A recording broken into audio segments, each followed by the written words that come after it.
حضرت سودا رضی اللہ تعالیٰ عنہا یہ بھی ہمارے حضور صلی اللہ علیہ وسلم کی مقدس بیوی اور تمام امت کی ماں ہیں۔ ان کے باپ کا نام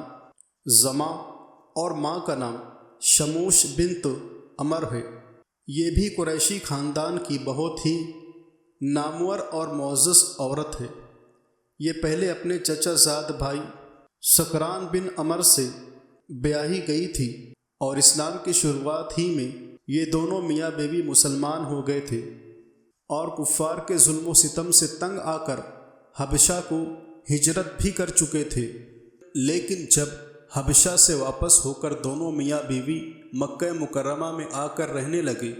تو ان کے شوہر کا انتقال ہو گیا، اور حضور اکرم صلی اللہ علیہ وسلم بھی حضرت ختیجہ کے انتقال کے بعد دن رات مغموم رہا کرتے تھے۔ یہ دیکھ کر حضرت خولہ بنت حکیم رضی اللہ تعالیٰ عنہما نے بارگاہ رسالت میں یہ درخواست پیش کی کہ یا رسول اللہ صلی اللہ علیہ وسلم، حضرت سودا بنت زما سے نکاح فرما لیں تاکہ آپ کا کھانا معیشت آباد ہو جائے۔ حضرت سودا بہت ہی دیندار اور وفا شیار خاتون ہیں اور بےحد خدمت گزار بھی ہیں۔ آپ نے حضرت خولہ کے اس مخلصانہ مشورے کو قبول فرما لیا۔ چنانچہ حضرت خولہ رضی اللہ تعالیٰ عنہما نے حضرت سودا رضی اللہ تعالیٰ عنہما کے باپ سے بات چیت کر کے نسبت طے کرا دی اور نکاح ہو گیا، اور یہ عمر بھر حضور علیہ الصلوۃ والسلام کی زوجیت کے شرف سے سرفراز رہی، اور جس والہانہ محبت و عقیدت کے ساتھ وفاداری اور خدمت گزاری کا حق ادا کیا وہ ان کا بہت ہی شاندار کارنامہ ہے۔ حضرت بی بی عائشہ رضی اللہ تعالیٰ عنہما کے ساتھ حضور علیہ الصلوۃ والسلام کی محبت دیکھ کر انہوں نے اپنی باری کا دن حضرت عائشہ کو دے دیا تھا۔ حضرت عائشہ رضی اللہ تعالیٰ عنہما فرمایا کرتی تھی کہ کسی عورت کو دیکھ کر مجھ کو یہ حرص نہیں ہوتی تھی کہ میں بھی ویسی ہی ہوتی، مگر میں حضرت سودا رضی اللہ تعالیٰ عنہما کے جمال و صورت اور حسن و سیرت کو دیکھ کر یہ تمنا کیا کرتی تھی کہ کاش میں بھی حضرت سودا جیسی ہوتی۔ یہ اپنی دوسری قسم کی خوبیوں کے ساتھ بہت فیاض اور اعلیٰ درجے کی سخی تھی۔ ایک مرتبہ امیر المومنین حضرت عمر رضی اللہ تعالیٰ عنہ نے اپنی خلافت کے زمانے میں درہموں سے بھرا ہوا ایک تھیلا حضرت بی بی سودا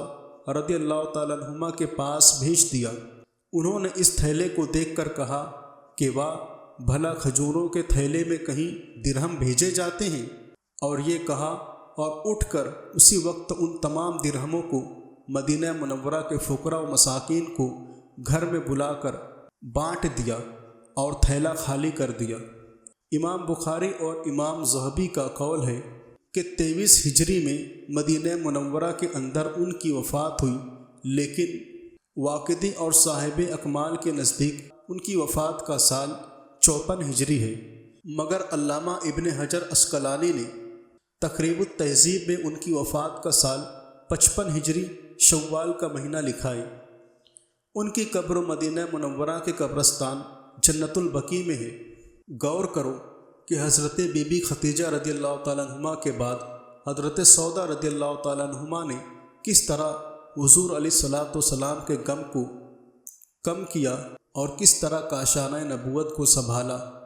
کہ قلب مبارک مطمئن ہو گیا۔ اور پھر ان کی محبت رسول پر ایک نظر ڈالو کہ انہوں نے حضور علیہ الصلوۃ والسلام کی خوشی کے لیے اپنی باری کا دن کس خوش دلی کے ساتھ اپنی سوتن حضرت بی بی عائشہ کو دے دیا۔ پھر ان کی فیاضی اور سخاوت کو بھی دیکھو، درہموں سے بھرے ہوئے تھیلے کو چند منٹوں میں فقراء و مساکین کے درمیان تقسیم کر دیا اور اپنے لیے ایک درہم بھی نہ رکھا۔